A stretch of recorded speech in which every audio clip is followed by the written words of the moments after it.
Hi there, and welcome to the Mindful Marathon podcast. I'm your host, Dr. Michelle Quirk, a run coach and pediatrician. Mindful Marathon is all about helping runners of all types to run their own race. Whether you are a seasoned runner or you're just getting started, I want to let you know that you're welcome here and that you're in the right place.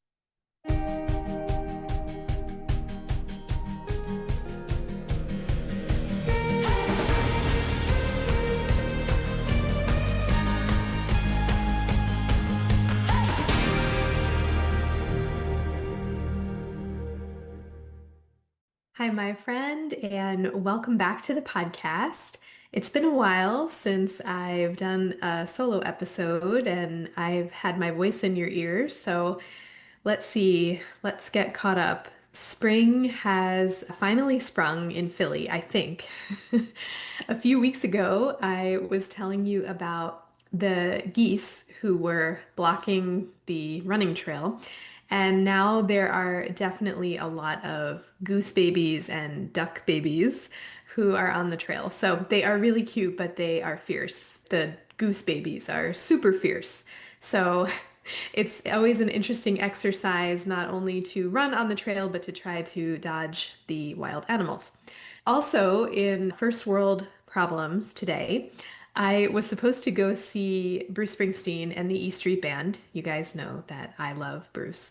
And the concert got postponed. So Philly sports is having a moment. The Flyers were winning and the Sixers were winning and everyone was winning. And I guess they all share the same venue. Anywho, the concert got postponed. So I'm going to have to wait a little bit more to see Bruce. But the good news is that the show in Philly is going to be the closer of the tour. So I'm sure it's going to be worth the wait and it's going to be a great one. So that's what's going on here. On this week's episode, I wanted to do a recap of Run Disney's Springtime Surprise Race Weekend that was just a couple of weekends ago. I did a race recap of last year. That was episode 31, which feels like a very long time ago. But if you want to hear about last year, head on back to that one. A quick overview before we get into it. An overview of the weekend. So you guys know I love Run Disney races, and hopefully I will get to see you at one in the near or distant future. The Springtime Surprise is a fun race weekend. It consists of a 5K, a 10K, and a 10 miler. And people ask me, like, what's the surprise? And the surprise is that they change the theme every year. So I think the surprise is just what is the theme going to be? This year, the theme was dynamic duos and like best friends. And so the 5K was Judy and Nick from Zootopia. The 10K was Pooh and Tigger, adorable medal. And joy and sadness were for the 10 miler. So this was again last year I went with my Run Disney girlfriends, and it was a similar girls' trip this year. And we did not do any park days. I will talk about that. I ran the 10K and the 10 miler, and my friends did all three. And I have a lot to say about it. This weekend felt different than some other Run Disney weekends in the past in a lot of the best ways, which I will talk about. It was my slowest 10 miler ever, but truly it was my favorite 10 miler to date. And I don't say that lightly because here in Philly we have the Broad Street Run, which happened just last weekend. And it is a beloved local race here every May. And I have run it a few times and it's great. But for a variety of reasons, which I'll talk about, this 10 miler in Disney has been my favorite to date. So I'm going to give us five takeaways, five things that we're going to talk about that you can take with you into your next race, into hopefully next year's Run Disney season. And hey, if you haven't done a Run Disney race before, maybe this will inspire you to join in on that party. But be warned, like it is definitely a gateway drug. Okay. So number one, it is super fun to do an adults only run-cation, especially in Disney. First, I got to catch up with my Run Disney friends, and I met several of these wonderful people. I like to say I met them as strangers on the internet on a message board probably about 10 years ago now called the Disboards. And we finally met up in person at several race weekends. I think the first one was the 2018 marathon weekend, but then ever since then, we've been meeting up at Run Disney races and other races ever since. So it was super fun to catch up with them, and I got to run with Jen, Becky, and Allie. And Allie is one of my athletes who I have talked about several times here on the podcast, including when she came on the podcast to talk about how she donated part of her liver to a friend with cancer. So that was episode 41, if you want to go back and hear that story. And still to this date, when I look at the podcast stats, that episode has had the most downloads. Suffice it to say, it was so lovely to chat with everyone and catch up and have some girl time. I hadn't seen this whole crew in a year since last year's springtime surprise. I'm going to mix in what we did throughout the weekend with my points. So on Thursday was our arrival day. We went to the expo to get our bibs, and we had a lovely dinner at a restaurant called Sanaa. They do something called a bread service, which perfect for carb loading, first of all, but absolutely delicious. That was my first time ever to the restaurant. And to be at the Animal Kingdom Lodge and have the animals all outside that you can just sit and have dinner and watch giraffes come to the window, it's just a beautiful experience. So I need to say that despite Thursday being the arrival day, okay, and we did not do any park time or any running or anything, my watch still clocked over something like 20,000 steps. And that is the theme of any time spent at Disney, whether you go to the parks or not. And I say that now to remind us, but I'll reference it again in a little bit. So that was Thursday. Friday was the 5K, which I did not run. So I got to sleep in. That was lovely. I slept in until 7. My friends ran, and then I met up with them for breakfast after the race. And we spent a lot of time lounging by the pool. It was an absolutely beautiful day. So that takes me to my second point, which is you don't have to do Disney the right way. We made a conscious decision to skip the parks. We talked about it the first day and planned out what we had for running and dining reservations and things, pool time, all of this was talked about on the first day. And so we had two options for park time, which was really Friday after the 5K or Sunday after the 10 miler. We decided to play it by ear, and Friday morning after their 5K, it was very hot and very sunny, very early in the morning. And we decided, you know what, let's stay off of our feet, enjoy the nice weather at the pool, let's not melt in the sun. And we tabled the decision for maybe doing some park time on Sunday after the 10 miler, but realizing that we probably wouldn't end up doing this, keeping in mind lots of things like the logistics, cost of the ticket. It is not cheap to go to Disney and go to parks at Disney. The stress of being in big crowds. I learned a new card game, which I forgot the name of as I'm telling you this, and Jen, Becky, and Allie are laughing because I didn't like the game at first because I was losing, but then once I got the hang of it, I liked it better. I can't think of the name, guys. It's okay. So we played this card game several times. It was very fun. And then we had more time to relax, more time to spend with each other, more time to recover from the races and really protect our energy and get to bed early. These races, if you haven't done Run Disney before, the races start at 5 a.m. So you find yourself having to wake up quite early, around 2:30, 3 a.m. in the morning, and be on a bus to get yourself to the starting area, go through security, have time to stop at the porta potty, check your bag if you want to check a gear bag, all these things, and then get to your corral. And the corrals have cutoff times where you can no longer enter the corral. So you have to keep those things in mind for time of arrival. And it's always very hard, I think, if you're trying to go to parks, it's hard to tear yourself away and say, okay, I need to go back to the hotel and eat dinner and shower and get to bed early for this race that I have to wake up for. So in some ways, it is easier to decide ahead of time, hey, we're not going to hit the parks this time and have a separate trip for that or table it for another time. But it also, I recognize how hard it is to do. And even though we didn't do any park time, I still missed being in the parks as a person who loves Disney, of course. So I think this is valuable because many runners feel pressure to do Disney a certain way, like the right way. And there is not a right way to do it. There's just the way that you want to do it. So, number three, have a race strategy, but don't be afraid to pivot. So, Saturday was the 10K, Sunday was the 10 miler. For the 10K, I decided that I wanted to run with my friends. In order to do that, we were all spread across different corrals. And so, in order to run together, you have to move to the furthest back corral in order to start. That meant we were leaving from D, Corral D. So, that was one thing to think about, that we're starting from Corral D to go together. The other is that I did not want to hold my friends back.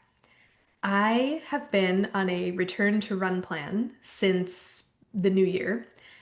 It's a long story. I got injections of PRP in my hip for a labral tear, which is a story for another podcast entirely. And so I had taken some time off of running during that procedure and then was working my way back. And I've been using run walk intervals and a return to run plan that I worked out with myself and my physical therapist. And so I was using specific run walk intervals, and I wanted to stick to those because I knew that they were working in training and they were not aggravating my hip. And I did not want to aggravate the hip in this longer distance because it was going to be the longest that I had run in a while. So that was something that I cleared with them beforehand. I want to run with you, but I kind of want to use this interval. And they discussed amongst themselves and they decided they were going to use the same interval, which was really nice. So I know that I was slowing them down a little bit, but I appreciated being able to run the 10K with them. We had a wonderful time. It was very humid, as it often is in Florida and for these races. But we had a wonderful time. We take pictures at the mile markers, we stopped at all of the aid stops, and we laughed and we had just a lot of fun. I would say that the priority in this race was having this shared experience with them. So the theme was Pooh and Tigger, and this medal is beautiful. It's Winnie the Pooh and Tigger, and there's a pot of honey, and the honey is like glittery and it moves. It's very cool. A very creatively designed medal. And so at the end of the race, I got to meet my friend Emily, who is someone I met on Instagram, of all places. And we have been chatting for a long while and sharing our love of Run Disney. And it was really nice to finally meet her in person and just chat about that race and upcoming races and running in general. And it was really fun. And then after the race on Saturday, we had breakfast at Boma, which is a bit of a tradition of ours. So all of our big Run Disney group of friends will go to Boma after the 10K and eat lots of delicious food. And then we had more pool time and a lovely pasta dinner before going to bed extremely early. I will not tell you at what time. I think the sun was still out. So that brings me to Sunday, which is the day of the 10 miler. And we're talking about having a race day strategy and being okay with being flexible in the moment. So the strategy for the 10K was run with my friends. The strategy for the 10 miler is that I wanted to run solo so that I could start in my corral, which was Corral B, with the purpose of stopping for character photos. And this brings me to point number 4, which is my biggest win was actually stopping for some character photos. In the past, okay, I've been running Run Disney races.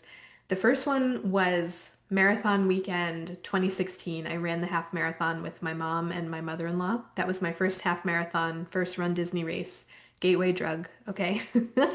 And since then, I have run lots more. And I have never stopped for character photos. You may ask, why is that? So I think the most obvious thing would be that I always see, to me, they feel like very long lines. And I have started from corrals that are further back, and the lines are much longer. They tend to be much longer the later you start the race, right? Because there's just more people on the course and more people stopping for the photos. So that's it on the surface. But when I dig deeper, it was definitely some personal attachment to pace and time. Wanting a good finish time, whatever that means, on paper, on Strava, I don't know. Knowing, again, full well, knowing that usually in Florida it's hot and humid. It's not usually a day that you want to go for a PR anyway. I mentioned I was working my way back from getting these injections in my hip, so it was a necessity for me not to push the pace and not race this weekend. But knowing all of that, I call it productivity mindset. So, productivity mindset has a way of sneaking into a lot of experiences. And so, the win is that I allowed myself to experience this event in a different way, right? I make this decision that I want to stop for characters, but I also need a strategy around this because I am a type A person. I decided, first of all, that if I didn't know who the character was, I was not going to stop. I really wanted to see Mickey, Minnie, and or Donald. Donald was my dad's favorite character, and I love him too. Donald was not on the course, unfortunately, but Mickey and Minnie were. As I start running the race, so I'm running this at easy pace, taking it slow and steady with the goal of stopping for characters. The first character on the course that I saw was Bing Bong, and I thought, wow, I should stop. But I had immediate resistance to seeing the long line for him. It was really long. And I went down a rabbit hole about wanting to stop and take the picture with him, but also it's so early in the race, and I want to get done as close to sunrise as possible before there's too much sun in the sky and it gets hotter. And I talked myself out of stopping.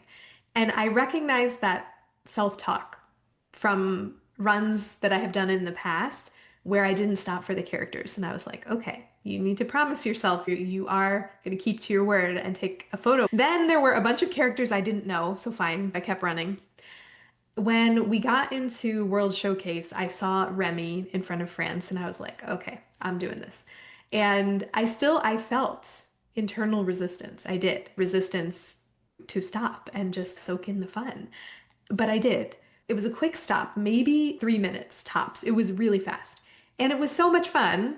And it gave me a little bit of a high in the moment. And I was like, okay, yes, this is good. And then after the boardwalk, I stopped for Lilo and Stitch and we did kind of a surfer pose. That was fun. I saw Mickey and Minnie in Hollywood Studios. They had definitely the longest line that I waited in. And then I stopped for Chip and Dale. They were in these very cute dinosaur outfits somewhere on the highway. That was mile 8 or 9. It was closer to the end. And what I want to say, first of all, besides that it was really fun, that when I looked at my time on Strava, I was actually surprised. It came out to an average of about 4 minutes per stop, 16 minutes total for character stops. And that wasn't that much time. I thought it was much longer in the moment. And also, while I was waiting in line, I was able to I was texting pictures to my husband, who was still fast asleep. It was 5:30 a.m. on a Sunday. And I was able to text my friends to let them know where I was. So they started 30 minutes after I did from their corral.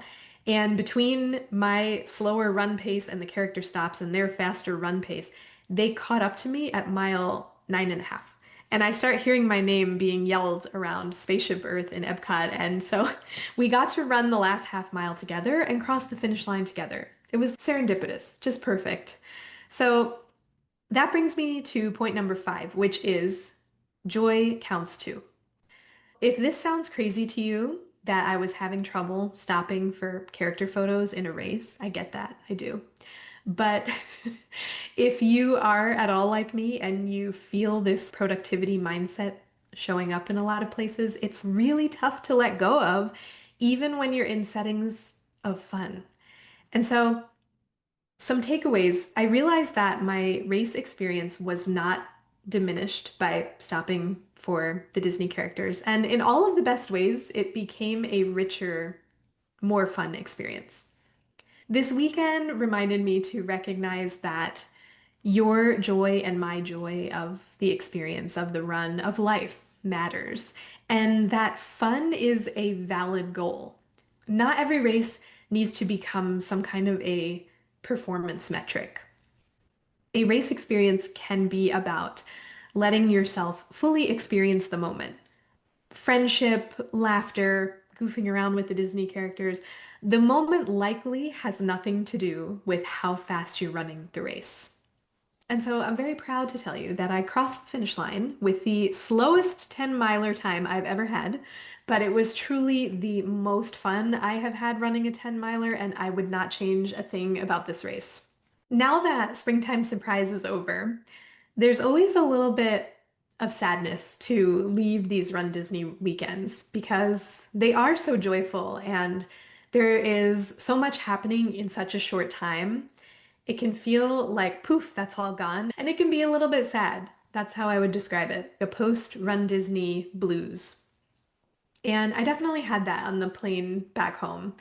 Now I'm a few weeks out from that and I've had time to reflect on it. And doing this podcast is like putting some kind of closure on the event for me because it was so special. And now I have shifted my thoughts to thinking about the next Run Disney weekend, which is the Wine and Dine Weekend in October. So I have been very lucky to get a registration for that with my husband and my niece, and a lot of people were not able to get registrations this year. So I feel very lucky to even have it on the calendar, first of all. And if you are registered for that race, just a reminder that the proof of time deadline is June 1st. If you are not sure what I'm talking about with proof of time or why it matters for corral placement, listen back to episode 78. I did an episode all about proof of time and how to submit it and all of those things. And then last but not least, I have something exciting coming soon in Mindful Marathon, which are some wine and dine specific training plans. So there will be different levels and different options, but more will be coming soon on the website, and I will definitely let you know on the podcast and on social media when those become available because training starts soon this summer. I have been developing this for a while and I am almost ready to go live with it, so I will let you know. And last but not least, thank you so much for being here. Thank you for being a podcast listener, for sharing the episodes with friends who may find it helpful. Thank you for reviewing the podcast. If you are a regular listener and you haven't left a review for the podcast, I would appreciate it so much if you could take a couple of minutes and do that through the Apple Podcast app.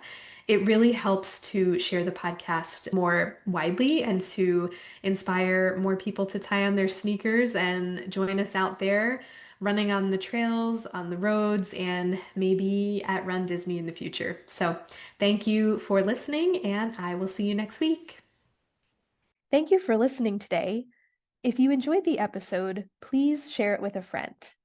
And if you have a moment, please rate and review the podcast so that we can reach and encourage others to tie on their sneakers and join us out there on a run. See you next time.